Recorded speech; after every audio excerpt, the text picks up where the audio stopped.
কারাগারে 7 ঘন্টা জিজ্ঞাসাবাদ। নদীতে পলি পড়ে স্থবির শিমুলিয়া কাঁঠালবাড়ি নৌরুট, ড্রেজিংয়েও কাটছে না সংকট। প্রবল স্রোতে ফেরি চলাচলে পদ্মা সেতুর পিলারেরও ক্ষতির শঙ্কা। ডাক্তার কত নিমানা করলাম, আমার বাবাকে নিয়ে নেন, তারা নেয়নি। রাজধানীতে ফের বাড়ছে কোভিড রোগীর চাপ, আইসিইউ নিয়ে হাহাকার, পরিকল্পনায় আটকে আছে প্রস্তুতি।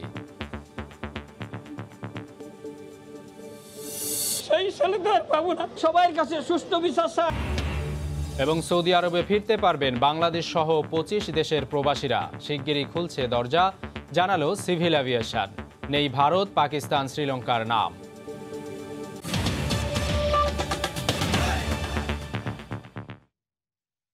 দেখছিলেন শিরোনাম, প্রবাসের সময় সঙ্গে আছি আমি সাবিত সারওয়ার। অবসরপ্রাপ্ত মেজর সিনহার জড়িতদের অবশ্যই শাস্তি হতে হবে বললেন সেনাপ্রধান জেনারেল আজিজ আহমেদ। বুধবার চট্টগ্রাম সেনানিবাসে রেজিমেন্টাল কালার প্যারেড শেষে সাংবাদিকদের তিনি বলেন, দেশের যে কোনো অস্থিতিশীল মুহূর্তে একটি পক্ষ সুবিধা নেওয়ার চেষ্টা করে। শাখাওয়াত ত্রিপুর ক্যামেরায় বিস্তারিত জানাচ্ছেন কমল দে। চট্টগ্রাম সেনানিবাসের প্যারেড গ্রাউন্ড সেনাবাহিনী প্রধানের আগমনে বুধবার সকালে কুচকাওয়াজ। এই সময় সালাম গ্রহণ করেন তিনি। এরপর সেনাবাহিনীর 6টি ইউনিটকে কৃতিত্বপূর্ণ অবদানের জন্য পতাকা তুলে দেন। এদিকে 4 কোটি টাকা অবৈধ সম্পদ অর্জনে দুদকের মামলার পর থেকেই খোঁজ মিলছে না ওসি প্রদীপের স্ত্রী চুমকির। তিনি আত্মগোপনে চলে যাওয়ায় দুর্নীতির মামলার কার্যক্রম ব্যাহত হবে বলে মনে করছে দুদক। এতে প্রশাসনের গাফিলতি দেখছে সনাক। নূর জামাল আতিকের ক্যামেরায় শফিকুল আলমের প্রতিবেদন। টেকনাফের সাবেক ওসি প্রদীপ ও তার স্ত্রীর নামে 4 কোটি টাকা জ্ঞাত আয় বহির্ভূত সম্পদের মধ্যে স্ত্রী চুমকি কারণের নামে নগরীর পাথরঘাটায় বাড়ি, পাঁচলাশে 1.5 কোটি টাকার জায়গা ও বোয়ালখালীতে বেশ কিছু পুকুরের তথ্য পায় দুদক। দীর্ঘ 1 বছর ধরে সাবেক ওসি প্রদীপ ও স্ত্রীর বিরুদ্ধে অবৈধ সম্পদের খুঁজে দুদক অনুসন্ধান চালালেও অবসরপ্রাপ্ত মেজর সিনহা হত্যাকাণ্ডের পর তা গতি পায়। এরই মধ্যে দুজনের বিরুদ্ধে 4 কোটি টাকা অবৈধ সম্পদ অর্জনের তথ্য পায় দুদকের তদন্ত কমিটি। এসব অভিযোগে গত 23 আগস্ট দুদক সমন্বয় কার্যালয়ে দুজনের নামে মামলাও করে দুদক। এরপর থেকে চারিদিকে গুঞ্জন চলছে প্রদীপের স্ত্রী চুমকি কারণ ভারতে পালিয়েছে, এমন সন্দেহ উড়িয়ে দিচ্ছেন না দুদকের আইনজীবীরাও। আসামির প্রতিষ্ঠাকে গ্রেফতারের জন্য পিডব্লিউ আবেদন করা হয়েছে আইয়ের পক্ষ থেকে, সেটা আমরা ফরওয়ার্ড করে দিয়েছি মাননীয় মহানগর দায়রা জজ মহোদয়। আসামিকে 14 পিডব্লিউ হাজির করার জন্য আদেশ দিয়েছে। অন দ্যাট ডেট সে বিষয়টা নিষ্পত্তি হবে। আর ওনার স্ত্রী যেহেতু পলাতক রয়েছে, তাকে যাতে সে কোথাও দেশের বাইরে পলায়ন করতে না পারে, সেই জন্য আইইউ সাহেব ইমিগ্রেশন কর্তৃপক্ষকে তার বিরুদ্ধে স্পেসিফিক মামলা আছে, সেই জন্য without permission of court, without permission of proper authority দেশ ত্যাগ করতে না পারে এই বিষয়টা। স্ত্রী চুমকি কারণ পালানোর খবর যখন চারিদিকে ডালাপালা মেলতে শুরু করে, তখন 31 আগস্ট প্রদীপের স্ত্রী দেশ ত্যাগ করতে না পারে, সেজন্য সব ইমিগ্রেশনে চিঠি দেয় দুদক। আসামি আত্মগোপন থাকলে মামলার কার্যক্রম ব্যাহত হবে বলে জানায় দুদক। মামলা তদন্তাধীন আছে, শুনানির ডেটটা আমাদের কোর্ট ইন্সপেক্টর অথবা ফিউর কাছে পাবেন, এটা আইউর কাছে আসে না। এটা তো আমি তো প্রেয়ার দিয়ে দিয়েছি, এখন কোর্টের বিষয় আর কি। আত্মগোপনে যাওয়ার সুযোগ তৈরিতে প্রশাসনের গাফিলতিকে দুষছে সনাক। তাকে এই আত্মগোপন করার সুযোগ দেওয়া হয়েছে এবং দেশে আছে কিনা সেটা নিয়ে যদি সংশয় দিয়েছে, এই পুরো দায় দায়িত্বটা পুলিশ প্রশাসনের উপর পড়ে, কারণ তাদের উচিত ছিল তাদেরকে নজরে রাখা, যেহেতু এগুলো নিয়ে মামলা হবে অনিবার্য। অন্য প্রসঙ্গ, পদ্মায় তীব্র স্রোত ও নাব্য সংকটে 2.5 মাস ধরে প্রায় স্থবির শিমুলিয়া কাঁঠালবাড়ি নৌরুট। প্রতিদিন সন্ধ্যা থেকে সকাল পর্যন্ত ফেরি চলাচল বন্ধ থাকায় ভোগান্তি বেড়েছে কয়েক গুণ। পদ্মা সেতু চালু না হওয়া পর্যন্ত এ সংকটের স্থায়ী সমাধান হবে না বলে মনে করেন কর্তৃপক্ষ। মাওয়াঘাট থেকে শাহিন রহমানের ছবিতে মাহমুদ রাকিবের রিপোর্ট। অপেক্ষায় কেটে যাচ্ছে দিনের পর দিন। পদ্মা পার হতে না পেরে এভাবেই মাওয়াঘাটে আটকে আছে শত শত গাড়ি। কিন্তু দিনের 12 ঘন্টায় ফেরি চলাচল বন্ধ থাকায় কবে পার হতে পারবে তা জানে না কেউই। শিমুলিয়া কাঁঠালবাড়ির নৌরুটে মোট 17টি ফেরি থাকলেও চলে হাতে গোনা 6টি ছোট ফেরি। তাতেও ভিআইপিদের জোরে সাধারণরা উঠতে পারেন না বলে অভিযোগ ভুক্তভোগীদের। আর মালবাহী গাড়ি তো হিসেবেই নেই। প্রায় 2 ঘন্টা ধরে এক জায়গায় আছে, খুব ভোগান্তির মধ্যে আছি। আসলে ফেরি না ছাড়লে বন্ধ করে দেখ, ভিআইপি গাড়িগুলো পার করতে আমার গাড়ি বসাই দিচ্ছে। সারাদিন খাওয়া নেই না নেই, মশার কামড়ে বসে রয়েছি। প্রত্যেকটা ফেরির ভিতরে ভিআইপি আছে, আর আমরা যেগুলো যে যতগুলো গাড়ি দেখছি ড্রাইভার এক একজন 5 দিন 7 দিন 10 দিন এরকম করে মনে করেন যে খায়া না খায়া দিন এখানে কাটাইতেছি। কতটুকু ভোগান্তি সহ্য করে তারপর মানুষ ব্যাক করছে। আর এখন এখান থেকে আমি যদি পাটোয়ারিতেও যাই তাহলে বুঝেন কত সময় আমার লাগছে। ফেরি রক্ষণাবেক্ষণের দায়িত্বে থাকা বিএডব্লিউটিসি জানায় লৌহজংয়ের মূল ও বিকল্প দুটি চ্যানেলেই নাব্য সংকটে বন্ধ হয়ে যাওয়ায় একমাত্র পদ্মা সেতুর নিচের চ্যানেলটি চালু রয়েছে। সেতুর নিরাপত্তা বিবেচনায় রোরো ফেরি ও টানা ফেরি চলা সম্ভব নয়। মাটি কেটে চ্যানেলটা চালু করলে আমাদের ফেরি যথারীতি চলবে। পদ্মা ব্রিজের যে পিলারের সঙ্গে পাশ দিয়ে যায় ফেরিগুলি, বর্তমানে যে চ্যানেলগুলি, ওখানে পানি কোথাও আছে 6 ফিট, কোথাও 6.5 ফিট। সে কারণে আবার ফেরিগুলি চড়াবদ্ধ হয়, আবার ফুল লোড নিয়েও যেতে পারছে না। পদ্মা সেতু বাদে এখন যে বর্তমান চ্যানেলটা আছে, নতুন অন্য চ্যানেল বিকল্প চ্যানেল পাইলে যে সেক্ষেত্রে আমাদের ফেরি অপারেশন করতে সুবিধা হতো। বিএডব্লিউটির ড্রেজিং বিভাগ বলছে দীর্ঘমেয়াদী বন্যায় নাব্য সংকট বেড়েছে, তবে সংকট কাটাতে ড্রেজিং চলছে। স্রোত না কমা পর্যন্ত রাতের বেলা যদি এই ফেরিগুলো চলে, যে কোনো মুহূর্তে পদ্মা সেতুর পিলারের গায়ে কিন্তু ধাক্কা লাগতে পারে। ধাক্কা লাগলে একটা বড় ধরনের ক্ষতিগ্রস্ত হতে পারে। আশা করছি 5 থেকে 6 দিনের মধ্যে আমরা শেষ করতে পারবো, কারণ এখানে প্রায় 33 লাখ ঘনমিটার মাটি উত্তোলন করতে হবে। আমরা হিসাব করে যেটা দেখলাম, যদি আমাদের প্রকৃতি সহায় থাকে, কিছু কিছু পলি যদি সরে যায় আপনি, তাহলে হয়তো আর একটু কম লাগতে পারে। বিএডব্লিউটিসির দাবি অনুযায়ী বর্তমান চালু থাকা একমাত্র চ্যানেলটি এই পদ্মা সেতুর নিচ থেকে হওয়ায় সেখান থেকে বড় বড় ফেরিগুলো চলতে পারছে না। তবে বিএডব্লিউটিএ বলছে নাব্য সংকটের কারণে বন্ধ থাকা লৌহজং চ্যানেল ও বিকল্প চ্যানেলটিও এই ব্রিজের নিচ থেকেই চলে গেছে। তার মানে পদ্মা সেতু পুরোপুরি চালু না হওয়া পর্যন্ত যে শিমুলিয়া কাঁঠালবাড়ির নৌ রুটের ভোগান্তি স্থায়ীভাবে সমাধান হচ্ছে না তা স্পষ্ট। মাহমুদ রাকিব, সময় সংবাদ, শিমুলিয়া, মুন্সিগঞ্জ। একের পর এক বিপর্যয়ে নাকাল সাভারবাসী। বন্যা জলাবদ্ধতার পর এবার বৃষ্টির পানিতে নিমজ্জিত আশুলিয়ার শিল্পাঞ্চল। নোংরা ও দুর্গন্ধযুক্ত হাঁটু পানিতে প্রতিদিন হেঁটে যেতে হয় কর্মস্থলে। রয়েছে খাবার জন্য বিশুদ্ধ পানির সংকটও। মোজাফফর হোসেন জয়ের তথ্য ও মনির হোসেনের পাঠানো ছবিতে রিপোর্ট। গত 1.5 মাস ধরে নোংরা আর দুর্গন্ধযুক্ত পানিতে দিন কাটছে সাভারবাসীর। ঘরের ভেতর থেকে পানি সরাতে পারলেও সড়কের পানি নিষ্কাশনে নেই কোনো উপায়। জায়গায় জায়গায় তাই বাসা বেঁধেছে মশার দল। বৃষ্টি পানি আবার ঘরের মধ্যে ঢুকছে, এই জন্য আবার ঘরের মধ্যে পানি গেছে, আবার ঘরের মধ্যে পানি ছিঁচতেছে। পানির থেকে রোগ সৃষ্টি হচ্ছে এবং মশার অত্যাচারে রাত্রে ঘুমাইতে পারি না। স্থানীয়রা বলছেন বন্যার পানি নামতে না নামতেই একদিনের বৃষ্টিতে ফের দুর্ভোগ। রাস্তাঘাট আর ঘরবাড়ি পানিতে তলিয়ে। সবচেয়ে বেশি ভোগান্তিতে গার্মেন্টস কর্মীরা। নোংরা পানি মারিয়ে কাজে যেতে হচ্ছে তাদের। কয়েক দফায় গণমাধ্যমে দুর্ভোগের চিত্র প্রকাশ হলেও প্রশাসন ব্যবস্থা না নেওয়ায় ক্ষুব্ধ বাসিন্দারা। এমন বৃষ্টি হলো, বৃষ্টি হওয়ার পরে পানি আগে যা ছিল তার তো আরো ডাবল পানি বাইরে গেল। 2 মাস থেকে আমরা কষ্ট করে যাইতেছি, যে আপনার ময়লা, তারপর হচ্ছে বাসার পানি বন্ধ খাইতে পারতেছে না। পানিতে এরকম পচা দুর্গন্ধ, আসা যাওয়া অফিসে যাওয়া অনেক সমস্যা হইতেছে। কেউ এটা সমাধান করতেছে না, তো কেউ দেখতেছে। পানি নিষ্কাশন কোনো জায়গা নাই। এখন যে পানিটা আছে এই পানিটা সম্পূর্ণই আটকা পানি, এই পানিটা কোন রকম বাইরে হবে না। জনপ্রতিনিধিদের বিভিন্ন সময় আমরা বলেই যাচ্ছি, কিন্তু তারা এর কোনো সুরক্ষা করে না। এবছর সাভার ও ধামরাইয়ের 28টি ইউনিয়ন বন্যা কবলিত হয়েছে। অন্য সব এলাকার পানি নেমে গেলেও এখনো জলাবদ্ধ সাভারের বাইপাইল ও কাইচাবাড়ি এলাকা। সময় সংবাদ, সাভার। ফের রোগী নিয়ে ছোটাছুটি, আইসিইউ নিয়ে হাহাকার। করোনা রোগীর চাপ বাড়ায় রাজধানীর হাসপাতালগুলোতে চোখে পড়ছে চিত্র। পরিস্থিতি সামাল দেওয়ার প্রস্তুতি আটকে আছে পরিকল্পনাতেই। ফারুক ভুঁইয়া রবিনের রিপোর্ট। সারা দেশে করোনা কড়াকড়ি কমেছে অনেকটাই। সাধারণ মানুষের মধ্যেও স্বাস্থ্যবিধি মানায় ঢিলেঢালা ভাব। এরই মধ্যে রাজধানীর কোভিড নির্দিষ্ট হাসপাতালগুলোই ফের বাড়তে শুরু করেছে রোগীর চাপ। কুর্মিটোলা জেনারেল হাসপাতালে দিন কয়েক আগেই বাড়াতে হয়েছে আইসোলেশন শয্যা। 2 দিন আগে বলে রোগী একটু কম ছিল, আমরা আসার পরে আবার শুনছি যে রোগী অনেক বাইরে গেছে। ঢাকা মেডিকেলে আগস্টের শুরুর দিকেও কোভিড রোগী ছিল 500 ঘরে। বর্তমানে তা ঘুরপাক খাচ্ছে 650-তে। বঙ্গবন্ধু শেখ মুজিব মেডিকেল বিশ্ববিদ্যালয়ে ভর্তি রোগী 170 থেকে 80-র মধ্যে থাকলেও এখন তা 200-র বেশি। অন্যদিকে ভাবনার কারণ হয়ে দাঁড়িয়েছে আইসিইউ। এর মধ্যে কুয়েত মৈত্রী, কুর্মিটোলা জেনারেল, মুগদা মেডিকেল, আনোয়ার খান মডার্ন, ইবনে সিনা হাসপাতালের সব আইসিইউ শয্যা রোগীতে পূর্ণ। সরকারি কর্মচারী হাসপাতালে ফাঁকা কেবল একটি, আবার বেশ কয়েকটিতে নেই আইসিইউ শয্যা। শ্বাসকষ্টের মতো শুরু হলো, কুর্মিটোলাতে নিয়ে গেলাম। কুর্মিটোলা থেকে আমাদেরকে এখানে সেন্ড করলো।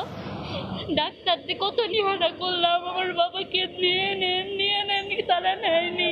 এই পরিস্থিতিকে আশঙ্কাজনক বলছেন হাসপাতাল সংশ্লিষ্টরা। তবে বিকল্প প্রস্তুতির পরিকল্পনাও জানালেন কেউ কেউ। যদি এভাবে বাড়তে থাকে তখন আমরা একটা সেকেন্ড থট দিতে পারি যে ফিভার ক্লিনিকে যাওয়ার প্রয়োজন হবে কিনা, কিন্তু ওটা করতে গেলে আবার অনেক আর্থিক সংশ্লিষ্টর বিষয় চলে আসবে, কেন সেন্ট্রাল অক্সিজেন সাপ্লাই লাইনের ব্যবস্থা করা, তারপরে হচ্ছে জনবলের যে ব্যবস্থা করা। করোনা সংক্রমণ ঠেকাতে সতর্কতায় ছাড় দেওয়ার কোনো সুযোগ নেই বলে মনে করেন বিশেষজ্ঞরা। কমছে না কোভিড-19 সংক্রমণ, যার প্রভাব পড়ছে হাসপাতালগুলোতে, বাড়ছে রোগীদের চাপ। তবু সাধারণ মানুষের মধ্যে আসছে না সচেতনতা। বিশেষজ্ঞরা বলছেন, করোনা সংক্রমণের হার কমাতে স্বাস্থ্যবিধি মেনে চলার কোনো বিকল্প নেই। ফারুক ভিয়া, রবিন, সময় সংবাদ, ঢাকা। করোনায় দেশে আরও ৩৫ জন মারা গেছেন, নতুন শনাক্ত হয়েছেন ২৫৮২ জন। এ নিয়ে দেশে মোট রোগীর সংখ্যা ৩,১৭,৫২৮ জন।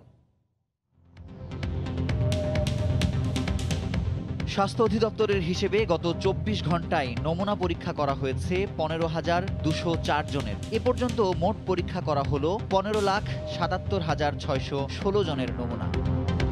২৪ ঘন্টায় নতুন শনাক্ত ২৫৮২ জন, মোট আক্রান্ত ৩,১৭,৫২৮ জন। ২৪ ঘন্টায় মৃত্যু হয়েছে ৩৫ জনের। এ পর্যন্ত মোট মৃত্যু হল ৪,৩৫১ জন আক্রান্তের। করোনা থেকে ২৪ ঘন্টায় সুস্থ হয়েছেন ২,৮৩৯ জন, মোট সুস্থ হয়েছেন ২,১১,০১৬ জন। আসন্ন ৫টি সংসদীয় উপনির্বাচনে নেতাকর্মীদের ঐক্যবদ্ধ থেকে দলের মনোনীত প্রার্থীকে জয়ী করার নির্দেশ দিয়েছেন আওয়ামী লীগ সভাপতি প্রধানমন্ত্রী শেখ হাসিনা। দীর্ঘ ৬ মাস পর বুধবার দলের কার্যালয়ে অনুষ্ঠিত সম্পাদক মণ্ডলীর বৈঠকে ভিডিও কলে যুক্ত হয়ে তিনি একথা বলেন। এ সময় কেন্দ্রীয় নেতাদের তৃণমূলের সঙ্গে সার্বক্ষণিক যোগাযোগ রক্ষার নির্দেশ দেন প্রধানমন্ত্রী শেখ হাসিনা। করোনাকালের দীর্ঘ ৬ মাস বিরতির পর বসল ক্ষমতাসীন দল আওয়ামী লীগের সম্পাদকীয় মণ্ডলীর বৈঠক। বুধবার দলের প্রধান কার্যালয় বঙ্গবন্ধু এভিনিউতে রুদ্ধদ্বার বৈঠকে বসেন দলের শীর্ষ নেতারা। ঘণ্টাব্যাপী এই বৈঠকে সাংগঠনিক বিভিন্ন বিষয় নিয়ে আলোচনা করেন তারা।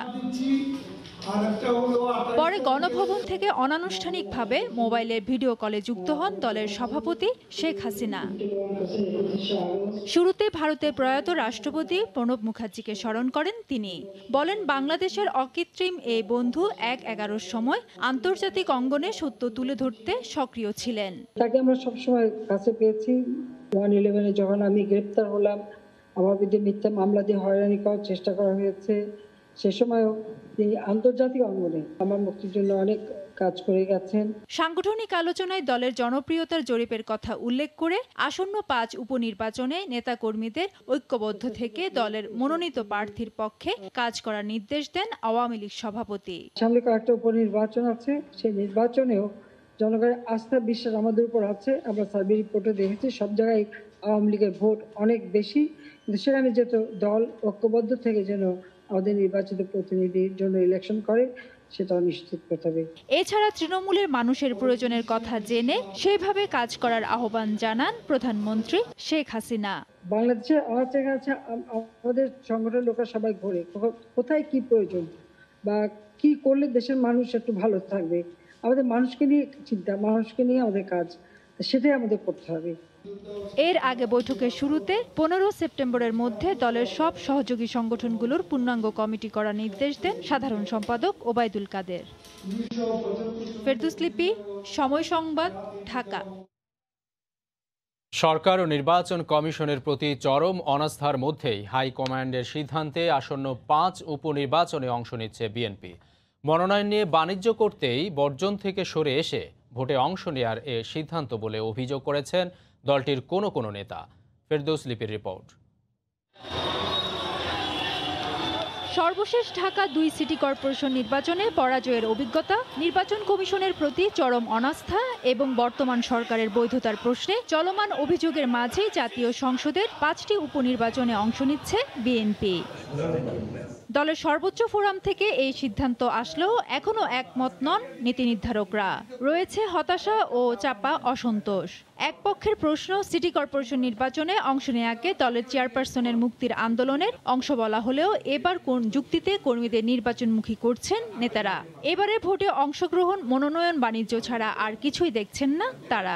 রাজপথে আন্দোলনের মাধ্যমে এই গণতন্ত্র ফিরিয়ে আনা যাবে। নির্বাচনে যে ধরনের নির্বাচন এই সরকার দেয়, এই নির্বাচনে অংশগ্রহণ করা, বিজয়ী হওয়ারও কোনো আশা নেই এবং গণতন্ত্র ফিরে পাওয়ারও কোনো আশা নেই।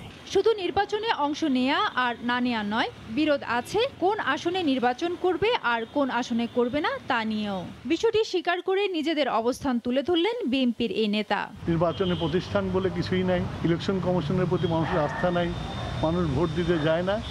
যেহেতু আমরা গণতান্ত্রিক দল, সেইটাই আমরা নির্বাচনে পার্টিসিপেট করছি। পিসফুল করে তো লাভ নেই, একটা করবার একটা করবার তো হয় না, কন্টিনিউটি থাকতে হবে। একটা বিশাল দলের মধ্যে দ্বিমত থাকতেই পারে, কিন্তু আমরা মেজরিটি নেতাকর্মীদের মতামত নিয়েই আমরা ইলেকশনে যাচ্ছি।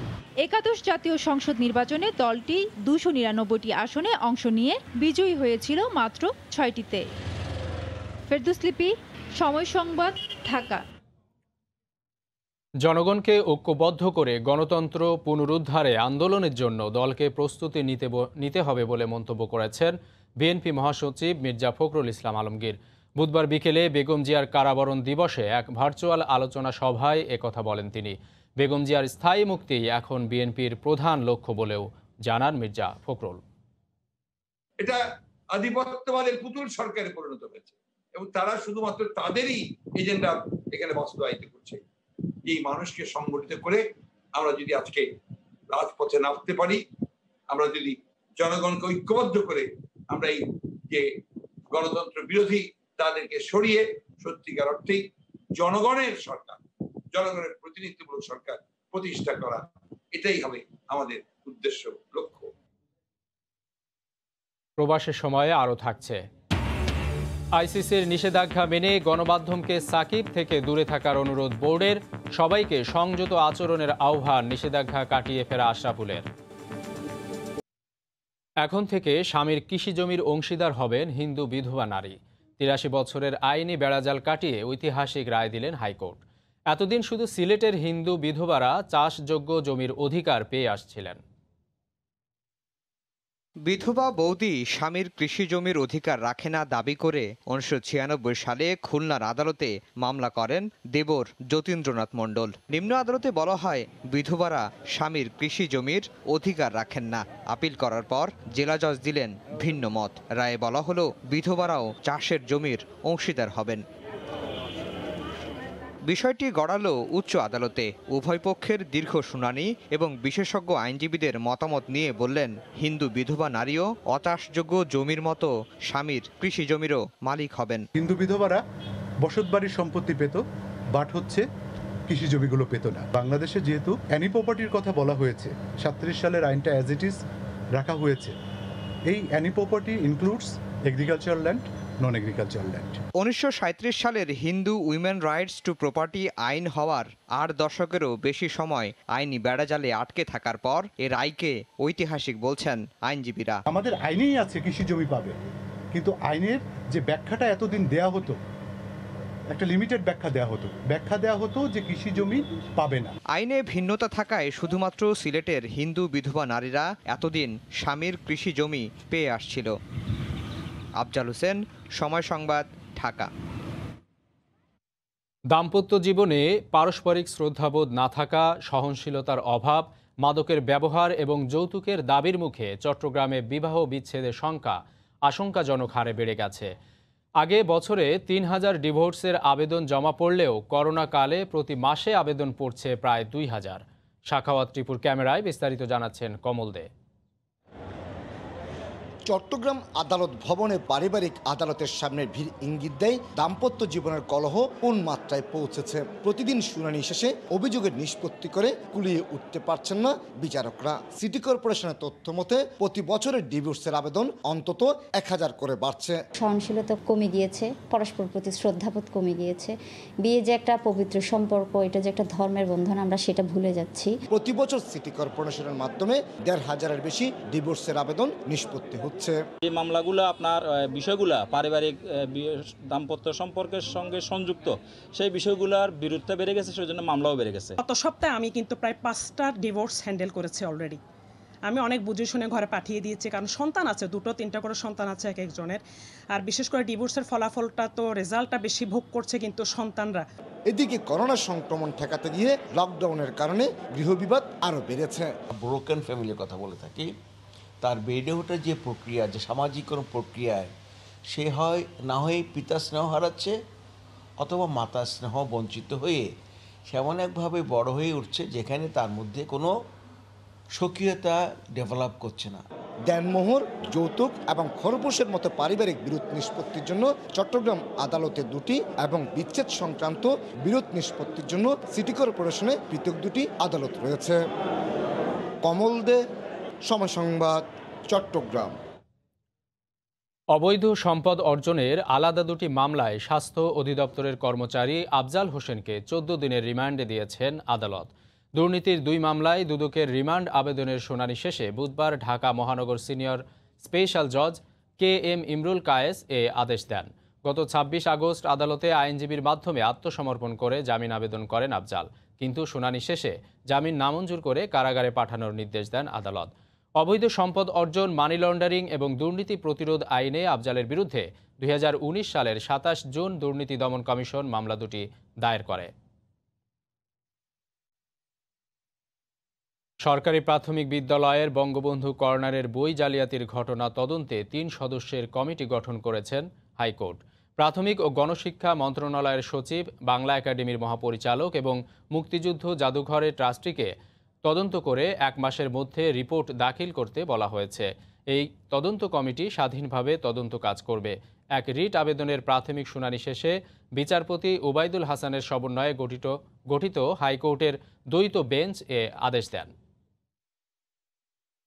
মুক্তিযুদ্ধ এবং বঙ্গবন্ধুকে নতুন প্রজন্মের কাছে, যে নতুন প্রজন্মের সামনে নিয়ে যাওয়ার জন্য যে উদ্যোগটি, এই উদ্যোগটি কিন্তু অনেক একটা প্রেস্টিজিয়াস ব্যাপার। এটা একটা ইমেজের ব্যাপার, বঙ্গবন্ধুর ইমেজের ব্যাপার এবং মুক্তিযুদ্ধের ইমেজের ব্যাপার। এইরকম একটা জায়গায় যদি কোনো দুর্নীতির অভিযোগ থাকে তাহলে এটা পুরাপুরি খোলাসা হওয়া জরুরি। নামিদামি প্রতিষ্ঠানের নাম ও লোগো ব্যবহার করে রাজধানীতে তৈরি হচ্ছে নকল বৈদ্যুতিক তার। বুধবার পুরান ঢাকার নবাবপুরে এমন বেশ কয়েকটি প্রতিষ্ঠানে অভিযান চালিয়ে কোটি টাকার নকল তার জব্দ করে র্যাবের ভ্রাম্যমাণ আদালত। এদিকে রাজধানীর মোহাম্মদপুর থেকে নকল তেল, চাল, মশার কয়েল সহ বিপুল পরিমাণ অনুমোদনহীন পণ্য জব্দ করেছে র্যাব। রাজধানীর মোহাম্মদপুরের ঢাকা উদ্যানে চিনি, তেল, চাল, মশার কয়েল, ডিটারজেন্ট সহ নিত্য প্রয়োজনীয় এসব পণ্যের নেই অনুমোদন। নকল মোড়ক ব্যবহার করে বাজারে পণ্য সরবরাহ করে আসছিল কয়েকটি প্রতিষ্ঠান। বুধবার বিকেলে বিএসটিআর ভ্রাম্যমাণ আদালতের অভিযানে 5 জনকে অর্থদণ্ড দেওয়া হয়। অভিযানে সাফা রোজ ফুড ও কনজিউমার লিমিটেড নামে একটি প্রতিষ্ঠান থেকে প্রায় 1 কোটি টাকা মূল্যের অনুমোদনহীন পণ্য জব্দ সহ 10 লাখ টাকা জরিমানা করা হয়। তেলগুলা কি নোংরা পরিবেশে রাখা হয়েছে, সেখান থেকে কিন্তু আপনার এই বোতলজাত করা হচ্ছে এবং বোতলে কিন্তু বিভিন্ন লেবেল মারা হচ্ছে। যে লেবেলটা মারা হচ্ছে তার কিন্তু বিএসটিআর কোনো অনুমতি নাই এবং লেবেলে এর উৎপাদনের স্থান দেখানো হচ্ছে বসিলা, মোহাম্মদপুর, ঢাকা, কিন্তু আমরা এটা ঢাকা উদ্যান দেখতে পাচ্ছি। একই দিন ঢাকার নবাবপুরের বিভিন্ন মার্কেটে অভিযান পরিচালনা করা হয়। এ সময় নামিদামি প্রতিষ্ঠানের নকল কেবল তৈরি এবং নকল মোড়ক ব্যবহার করে বাজারজাতের অভিযোগে বিভিন্ন প্রতিষ্ঠানের 15 জনের বেশি শ্রমিককে বিভিন্ন মেয়াদে সাজা দেওয়া হয়। কোটি টাকার বেশি নকল বৈদ্যুতিক তার জব্দের পাশাপাশি কারখানা সিলগালা করে দেয় র্যাব। 6টি কারখানা থেকে আমরা 15 জনকে আটক করে, যাদের মধ্যে কারিগর এবং ম্যানেজার রয়েছে, আটক করে বিভিন্ন মেয়াদে কারাদণ্ড আদেশ করা হয়েছে। একই সাথে 6টি গোডাউন থেকে বিপুল পরিমাণ এই সমস্ত নকল তার জব্দ করা হয়েছে। আর এখানে যে 4 জন মালিক রয়েছেন, এই 4 জন মালিক পলাতক রয়েছেন, তাদের বিরুদ্ধে নিয়মিত মামলা দায়ের করা হবে। গত বছরের ডিসেম্বরে একই অভিযোগে নবাবপুরের এই মার্কেটে র্যাব অভিযান চালালেও আবারও গড়ে ওঠে অবৈধ প্রতিষ্ঠান। সাদাত রহমতুল্লাহ, সময় সংবাদ, ঢাকা। চিকিৎসার অভাবে মুমূর্ষু অবস্থায় সদর হাসপাতালের ফ্লোরে পড়ে আছেন মাদারীপুরের একসময়ের তাজ বিড়ি ফ্যাক্টরির মালিক, কোটিপতি ব্যবসায়ী নুরু মাতুব্বর।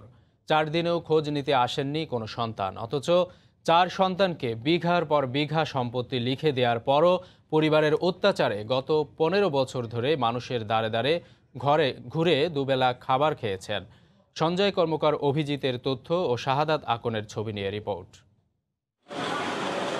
ষাটোর্ধ্ব হতভাগ্য এক বাবা নুরু মাতব্বর মাদারীপুর সদর হাসপাতালের ফ্লোরে গত রোববার থেকে মুমূর্ষু অবস্থায় পড়ে আছেন।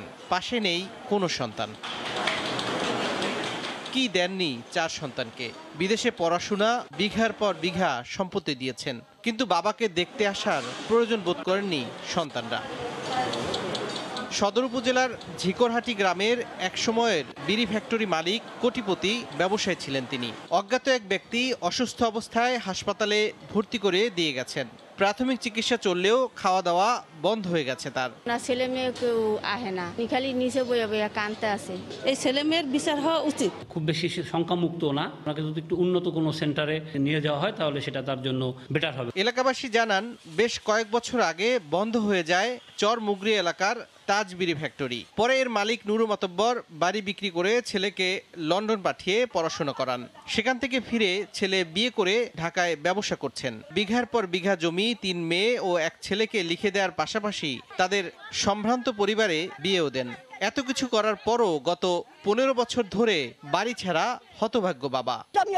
পোলার নামে, মায়ের নামে, বোন নামে দিছে, দেওয়া শেষ, হেরো হালাঙ্গা শেষ। কারো বাপ মা যেমন এমন অত্যাচার নাই, অত্যাচার না হয়, এটার উপযুক্ত বিচার আমরা চাই। এদিকে বাবাকে ভরণ পোষণ ও তার খোঁজ না নেয় সন্তানদের বিরুদ্ধে আইনগত ব্যবস্থা নেওয়ার কথা জানায় উপজেলা প্রশাসন। কোনো ছেলে মেয়ে তার বাবা মার ভরণ পোষণের প্রতি অবহেলা করে, সেক্ষেত্রে তাকে আইনের আওতায় নিয়ে এসে প্রয়োজনীয় ব্যবস্থা গ্রহণ করা যাবে। এ ব্যাপারে নুরু মাতব্বরের সন্তানরা ক্যামেরার সামনে কথা বলতে রাজি হননি। তাদের দাবি, পারিবারিক ঝামেলার কারণে তাদের বাবার সাথে যোগাযোগ অনেকটাই বিচ্ছিন্ন।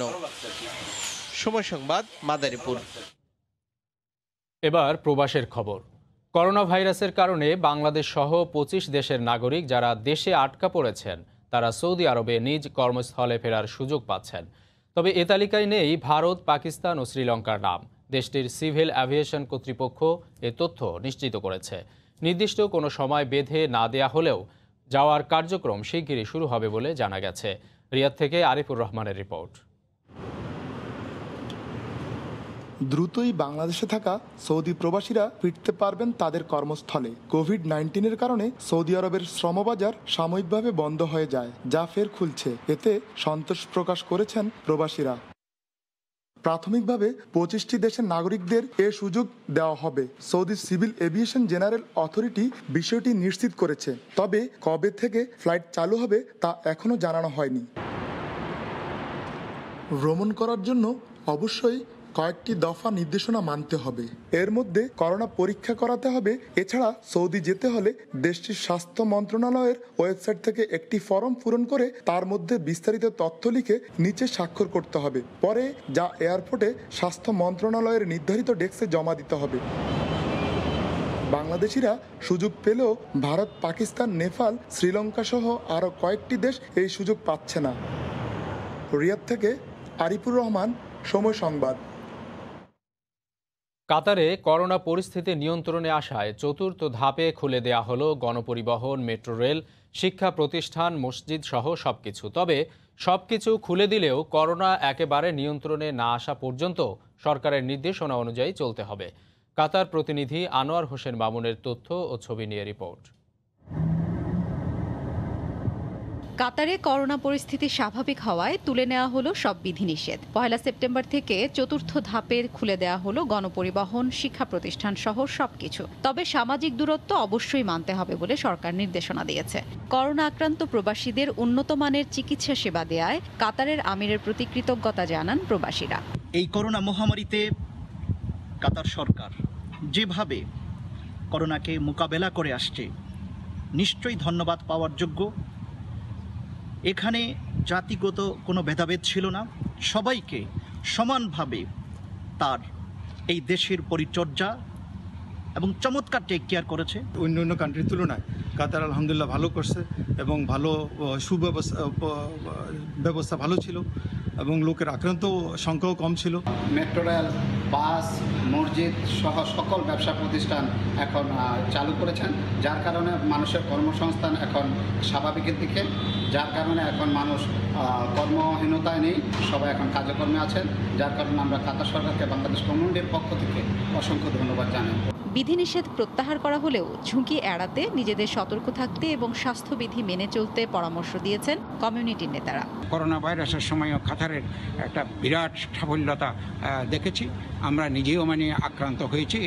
সেই হিসাবে এখানে যে স্বাস্থ্য ব্যবস্থা যে কাতার গভর্নমেন্ট করেছে কিন্তু তুলনাবিহীন। আমি সবাইকে এই করোনা ভাইরাস থেকে স্বাস্থ্যবিধি মেনে চলার আহ্বান জানাই। 28 লাখ জনসংখ্যার দেশ কাতারে 1,19,000-এর বেশি মানুষ করোনায় আক্রান্ত হয়েছেন। এরই মধ্যে সুস্থ হয়েছেন 1,16,000-এর বেশি রোগী। এ পর্যন্ত 30 বাংলাদেশির প্রাণ গেছে করোনা ভাইরাসে। সময় সংবাদ, কাতার।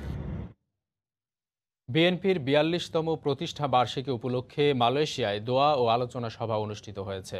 মঙ্গলবার মালয়েশিয়া শাখা বিএনপির আয়োজনে কুয়ালালামপুরের একটি হোটেলে এ সভার আয়োজন করা হয়।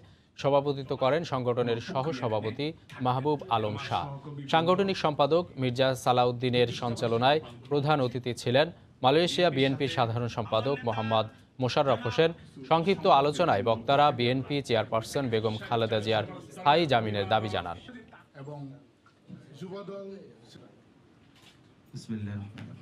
একটি বিশেষ দিনকে উপলক্ষ করে আল্লাহ রাব্বুল আলামিন তার বংশ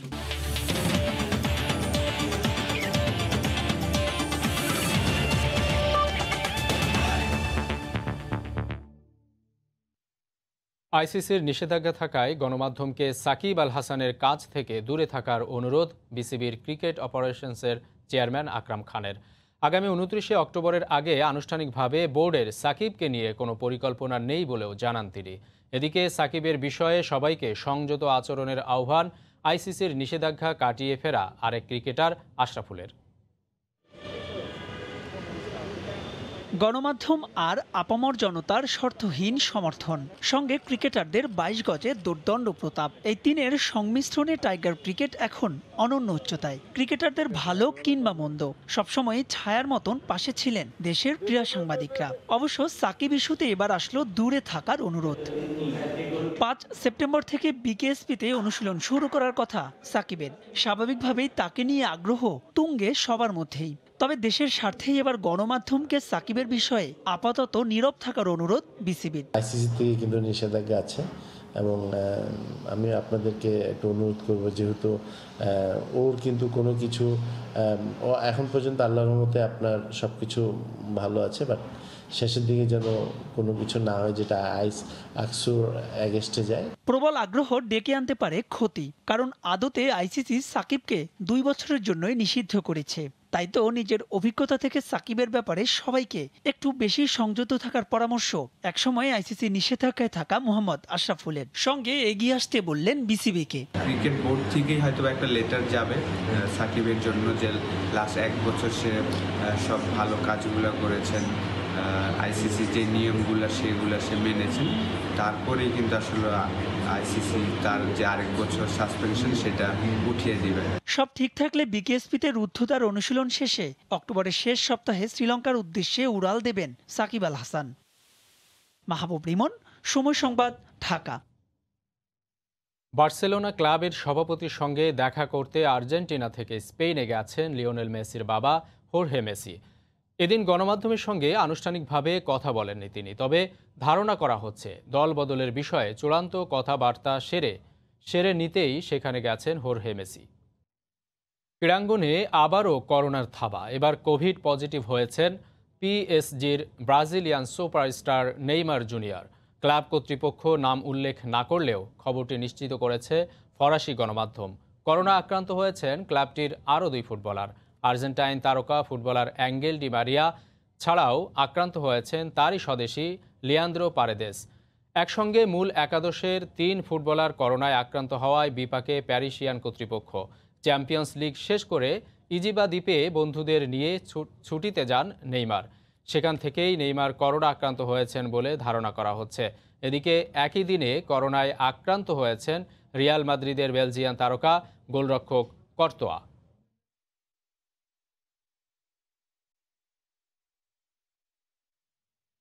চারদিকে সবুজ, নীল আকাশ আর মেঘের মিতালি। দীর্ঘ 5 মাস বন্ধ থাকায় রাঙামাটির সাজেকে প্রকৃতি যেন সুযোগ পেয়েছে নিজেকে সাজিয়ে নেয়ার। এখন আসা পর্যটকরা পাচ্ছেন সেই রূপ দেখার সুযোগ। সাজেক পর্যটন কেন্দ্রটি যদিও রাঙ্গামাটি জেলার বাঘাইছড়ি উপজেলায় অবস্থিত, তবে যোগাযোগ ব্যবস্থা সুবিধার কারণে অধিকাংশ পর্যটক খাগড়াছড়ি জেলা সদর হয়ে সাজেকে যান। পাহাড়ি এ রাস্তায় নিরাপত্তার কথা বিবেচনা করে পুলিশ পাহারায় পর্যটকদের সকাল ও বিকেল দুদফা আনা নেওয়া হয়। সাজেকের নিরাপত্তা ও শৃঙ্খলা দেখে সন্তুষ্ট অনেকেই। অবশ্যই খুব ভালো লাগছে এবং পরিবেশটা সুন্দর, পরিষ্কার পরিচ্ছন্ন। যেরকম শুনেছি তার থেকে আরো বেশি দূষণমুক্ত। স্বাস্থ্যবিধি মেনেই রিসোর্টগুলো পরিচালনা করার কথা জানান হোটেল মালিকরা। প্রতি রুমে একজন করে পর্যটক রাখা সহ পর্যাপ্ত সংখ্যক হ্যান্ড স্যানিটাইজার রাখা সহ নানা উদ্যোগ নিচ্ছেন তারা। নিয়মের ব্যত্যয় ঘটলে জরিমানার বিধানও রাখা হয়েছে। স্বাস্থ্যবিধি মেনে, সকল নিয়ম কানুন মেনে সাজেক ভ্যালি খুলছে, অনেক টুরিস্ট আসছে। আশা করি আমরা পর্যটন খাত আবার খুব দ্রুত ঘুরে দাঁড়াতে পারব। দীর্ঘ লকডাউনে অনেকেই বেকার হয়ে পড়েছেন। পরিবহন ব্যবসার সঙ্গে জড়িত কয়েকশো চাঁদের গাড়ি, মাহেন্দ্র ও মাইক্রোবাস চালক মালিক ক্ষতির শিকার হয়েছেন। আমরা চেষ্টা করব যদি কোনো প্রতিবন্ধকতা না হয়, চেষ্টা করব আমাদের যে সমস্ত ক্ষতি হয়েছে এই ক্ষতির প্রেক্ষিতে আমরা পুষিয়ে নেওয়ার জন্য। সাজেকের নিরাপত্তা ও পর্যটকদের কথা বিবেচনা করে নিরাপত্তা বাহিনীর পাশাপাশি পুলিশ প্রশাসনও ভূমিকা রাখছে। পর্যটকদের স্কট করা থেকে শুরু করে সার্বিক নিরাপত্তা ব্যবস্থা গ্রহণ করেছে। সাজেক ভ্যালিতেও যে কোনো সমস্যায় পুলিশ তৎপর আছে। করোনা পরিস্থিতির আগে এখানে গড়ে প্রতিদিন 2 থেকে 250 পর্যটক ভ্রমণে আসতেন। সময় সংবাদ, খাগড়াছড়ি। এ পর্যায়ে শীর্ষ সংবাদ জানিয়ে দিচ্ছি আরেকবার। কারাগারে 7 ঘন্টা জিজ্ঞাসাবাদ। নদীতে পলি পড়ে স্থবির শিমুলিয়া কাঁঠালবাড়ি নৌরুট, ড্রেজিংয়েও কাটছে না সংকট। প্রবল স্রোতে ফেরি চলাচলে পদ্মা সেতুর পিলারেরও ক্ষতির শঙ্কা। এবং সৌদি আরবে ফিরতে পারবেন বাংলাদেশ সহ 25 দেশের প্রবাসীরা। শিগগিরই খুলছে দরজা, জানালো দেশটির সিভিল অ্যাভিয়েশন। নেই ভারত, পাকিস্তান, শ্রীলঙ্কার নাম। এই ছিল প্রবাসের সময়। সঙ্গে থাকুন সময়।